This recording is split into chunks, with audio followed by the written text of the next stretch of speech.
আলহামদুলিল্লাহ একটা মিনিস্টারই দেখতে আসলাম, তো ফ্রিজটা ঠান্ডা হয় না, তো এখন দেখবো কি সমস্যা। ডিপে সব বরফ গলে গেছে, এখন পিছনে গিয়ে দেখবো ফ্রিজটা কি সমস্যা। মিনিস্টার কোম্পানির লাইন দিয়েছি, ফ্রিজ চলে না 5 এম্পিয়ার লয়, তার মানে কম্প্রেসর সমস্যা বা পার্সের সমস্যা, কিট করে বন্ধ হয়ে গেছে। তাই আমি আপাতত পার্সটি চেঞ্জ করে দেখবো চলে কি না। যে পার্স দিয়ে চেঞ্জ হয়ে ওকে, আর যদি না হয় তাহলে কম্প্রেসর সমস্যা আছে। এই পার্সগুলো রিলে কন্ট্যাক্ট, তো রিলেটা চেঞ্জ করে দেখবো সমস্যা আছে কিনা।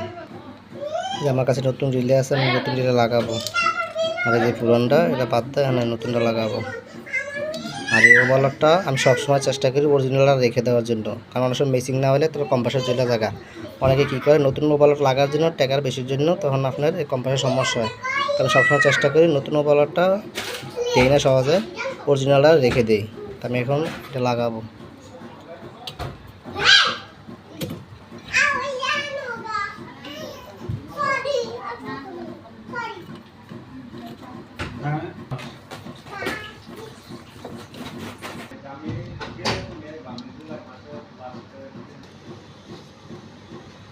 এই যে এখন সম্পূর্ণ চালু হয়ে গেছে, 0.234 আমার সম্পূর্ণ ওকে আছে কম্প্রেসর।